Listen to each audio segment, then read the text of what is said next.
Ahora vamos a iniciar la práctica experimental de la teoría de la ley de Kirchhoff de tensiones. Ya lo habíamos visto nosotros en el video anterior, por lo tanto ahora tenemos una representación de las ilustraciones de la funcionalidad con la cual vamos a tener un ingeniero electricista. Tenemos una torre de línea de transmisión, tenemos la imagen de un alternador, tenemos unas lamparitas en serie conectadas a un dispositivo de tensión y tenemos cómo se está generando una fuerza electromotriz en base a la inducción electromagnética. Volvemos a presentarnos, el ingeniero José Armando Rodríguez Silva, servidor de Ingeniería Eléctrica de CIME Escuela Superior, por lo tanto, en el Instituto Politécnico Nacional. Por lo tanto, iniciaremos ahora las características experimentales de la práctica. Vamos a demostrar la ley de Kirchhoff de tensiones. Tenemos las características en forma ilustrativa de cómo se obtiene la generación de tensión en un circuito ilustrativo aplicando la ley de Faraday, la ley de Lenz y sobre todo la característica de la inducción electromagnética que involucra estas leyes. Por lo tanto, ahora nosotros vamos a realizar el experimento donde vamos a requerir de 5 lámparas incandescentes de diferentes potencias, 5 resistores de 200, 100, 75, 50 y 20 ohm a una potencia de 25 watts. Hay que aclararlo, una fuente de tensión variable de corriente alterna, multímetro en la función de voltmetro y también en la función de ampérmetro, un wattmetro y un tubo de rayos catódicos conocido como el osciloscopio. Tenemos la lámpara incandescente, el módulo de cargas resistivas, la fuente de tensión variable fabricada y realizada por su servidor. Tenemos los multímetros, tenemos el osciloscopio y el wattmetro. Son los elementos con los cuales vamos a tener la representación y llevar a cabo el experimento. Por lo tanto, nosotros vamos a hacer un desarrollo de la práctica, vamos a tener el paso 1, realizar las conexiones del circuito mostrado, ¿sí? Donde hay que tener como precaución que la tensión deberá estar desenergizada o conectada cuando haya alambrado en el circuito de los focos. Por lo tanto, tenemos aquí la conexión de las lámparas incandescentes en serie, tenemos las características de la tensión de corriente alterna, tenemos el switch y tenemos el switch en su característica de abierto. Ahora vamos a rectificar en nuestro circuito las conexiones, por lo tanto tenemos las lámparas ahora ya con el interruptor cerrado, tendremos ya las características de nuestro circuito y podemos ver que la tensión total a circuito cerrado deberá permanecer siempre constante porque tenemos no es una fuente regulada. Por lo tanto, si aplicamos 150 volts o las características que nos soporte la tensión de cada lámpara, pues le podemos aplicar por el circuito serie hasta 180 volts. Por lo tanto, cuando aplicamos los 157, tomamos los valores de tensión en la lámpara 1, la lámpara 2 y la lámpara 3, que nos dan 74.5, 40.5 y 32 respectivamente, consumen una corriente de 0.3 amperes. Por lo tanto, ahora las características de la demostración de la ley de Kirchhoff de tensiones se cumple con las características de este circuito en forma práctica. Entonces ahora nos preguntan, nos hace una pregunta de cuál será el voltaje que vamos a tener en un circuito puramente resistivo. Tengo las características de las resistencias y tengo yo las características, qué es lo que va a suceder. Es importante poder valorar la característica del voltaje que le voy a aplicar a la fuente para alimentar estas resistencias R1 y R2 y R3. Por lo tanto, para aplicar la ley de Kirchhoff de tensiones, es importante conocer las características nominales de los elementos. Por lo tanto, ¿qué es lo que va a suceder?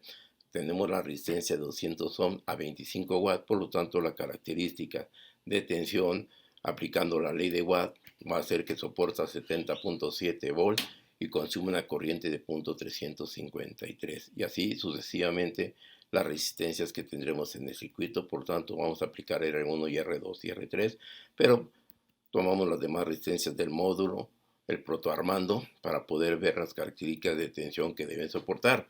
De acuerdo a los valores nominales, elige usted la tensión con la magnitud de alimentación con la que realizará el experimento. La magnitud debe tener un valor que no ponga en riesgo su seguridad de la persona que va a realizar el experimento, porque si le aplicamos un voltaje muy elevado puede llegar que hasta las resistencias puedan tronar y poder perjudicar a la vista o algún elemento del cuerpo humano.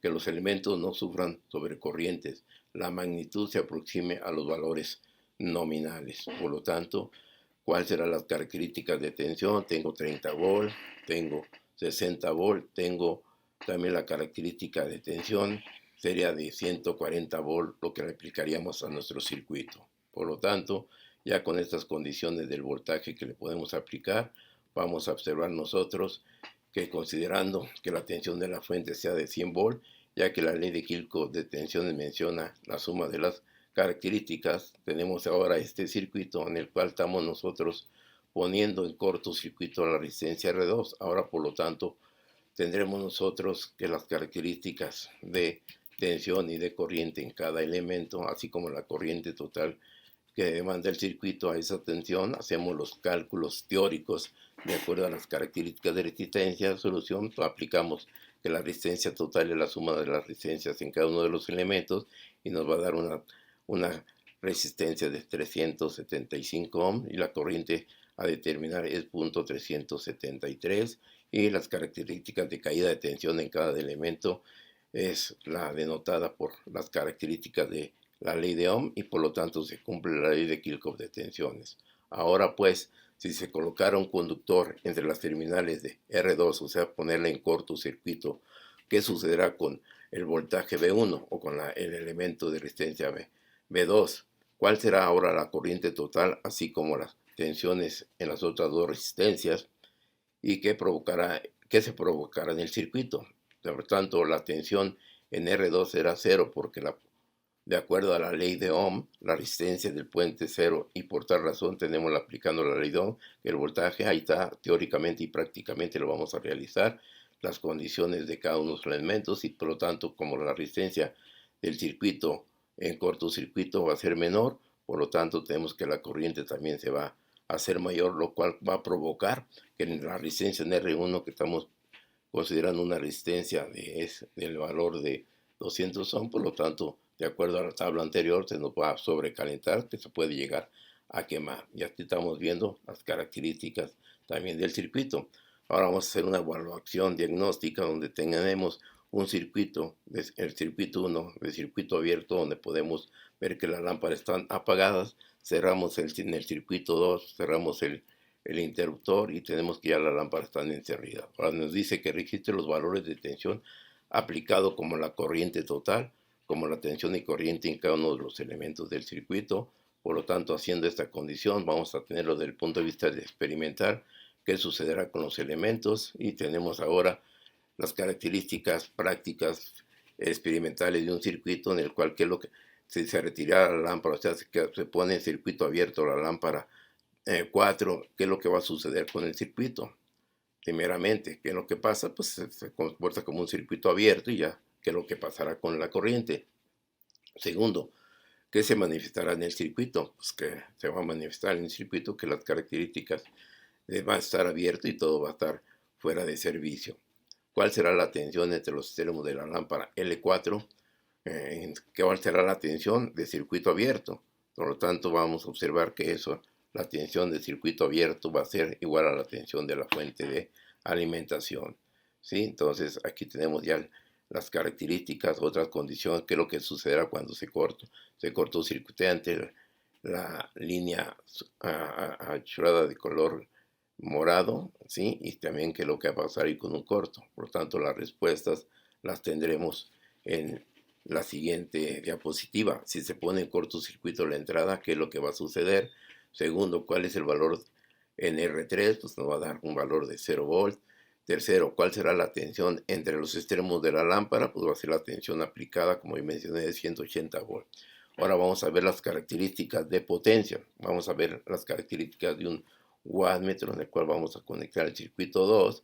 Tendremos nosotros ya la conexión del circuito en su forma generalizada y tendremos pues en el circuito mostrado con los valores de tensión y corriente totales medidos en el circuito, ya sea la tensión de 180 volt y la corriente de 0.300 amperes, mida la potencia del circuito por medio del wattmetro y registra el valor de la potencia medida, así como el valor de la potencia calculada. Tenemos el circuito y vamos a denotar en la tabla los siguientes valores: voltaje total, corriente total, las corrientes parciales y tensiones parciales, así como las potencias del circuito. Por lo tanto, desde el punto de vista experimental se deberá comprobar la característica de de potencia. Ahora veremos nosotros la gráfica por medio de tensión y corriente por medio del osciloscopio. Tendremos el circuito 2, donde tenemos las lámparas conectadas, y cómo se conectaría el osciloscopio en el canal 1 y el canal 2, y nos va a dar la forma de onda esperada en un circuito puramente resistivo, y lo tenemos de esta manera. Por lo tanto, ya estamos realizando nuestro circuito en su forma general para poder checar las acciones del circuito, y lo vamos a probar en el siguiente video en forma práctica y experimental.